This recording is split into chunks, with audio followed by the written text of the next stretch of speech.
लटेरी विद्युत विभाग के अंतर्गत आने वाले मुरवास विद्युत क्षेत्र के संबंध में शिकायती आवेदन एसडीएम सहित लटेरी विद्युत विभाग के सुपरवाइजर को दिया गया।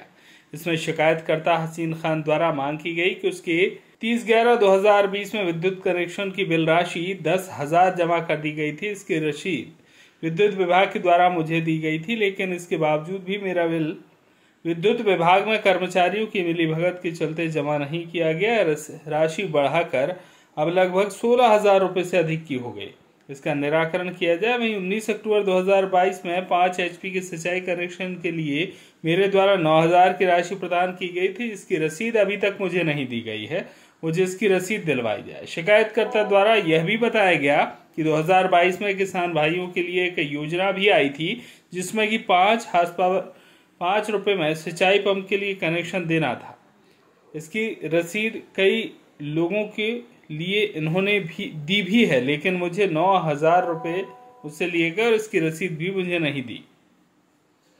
जब इस संबंध में विद्युत विभाग लटेरी के सुपरवाइजर नीरज गुप्ता से बात की गई तो उनका कहना था कि बिल राशि तो उपभोक्ता द्वारा जमा की गई है, उसको समायोजित करने के लिए कार्रवाई कर दी गई है और जल्द ही यह बिल राशि समायोजित कर दी जाएगी। वहीं सिंचाई पंप के लिए कनेक्शन लेने के नाम पर जिस कर्मचारी ने राशि ली है, उस कर्मचारी के खिलाफ उपभोक्ता शिकायत कर सकता है। अब देखना यह है कि 1 साल से उपभोक्ता विद्युत विभाग के चक्कर काट रहा है, कितना समय और उपभोक्ता की समस्या के समाधान में लगता है। क्या शिकायत की गई है? शिकायत मैंने सीएम हेल्पलाइन पे भी करी है पहले। अभी एसडीएम साहब को 2 बार आवेदन दे चुका हूँ। मैं 10,000 रुपए बिजली विभाग में जमा कर चुका हूँ दिनांक 30/11/2020 को। बिजली विभाग ने मेरे जो पैसे हैं एमपीवी के खाते में जमा नहीं करे हैं और अब वो बढ़कर 17,000 रुपए हो गए हैं। तो वो बकाया राशि बढ़ती जा रही है? बकाया राशि बढ़ती जा रही है और हर 6 महीने के जो बिल आता है वो मैं बराबर जमा कर रहे हैं। और इसके अलावा क्या है? इसके अलावा दूसरा मामला ये है कि मैंने नया कृषि सिंचाई पंप कनेक्शन कराया था 19/10/2022 को।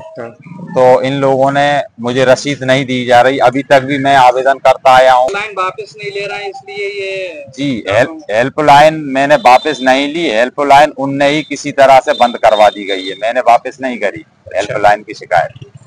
तो आप यही चाहते हैं, एक तो आपका बिल माफ हो और दूसरा आपको रसीद दी जाए? बिल्कुल रसीद दी जाए और इस भ्रष्टाचार का बिल्कुल खुलासा हो। और हमारे यहाँ कुछ लोगों ने और भी कनेक्शन कराए थे, उनको 5-5 रुपए की रसीदें दी गई हैं और कुछ लोगों को रसीदें दी ही नहीं गई। 2021 और 22 का मामला है ये।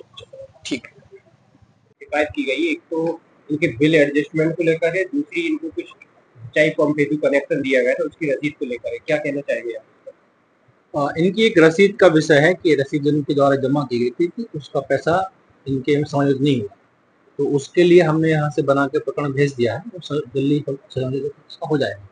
उसमें एक रसीद इनके पास है 10,000 रुपये की, वो इनके बिल में नहीं कटी है, तो उसके लिए हमने प्रकरण बना के भेज दिया। दूसरा प्रकरण जो है उसमें उनका कहना है कि उन्होंने किसी को पैसे दिए, इस संबंध में ज़्यादा पैसे दिए, रसीद कम की दी गई है शायद। तो इस विषय में तो अगर किसी को दिए हैं तो वो चाहे तो उसमें एफआईआर करा सकते हैं और जो भी वो चाहे कर सकते हैं।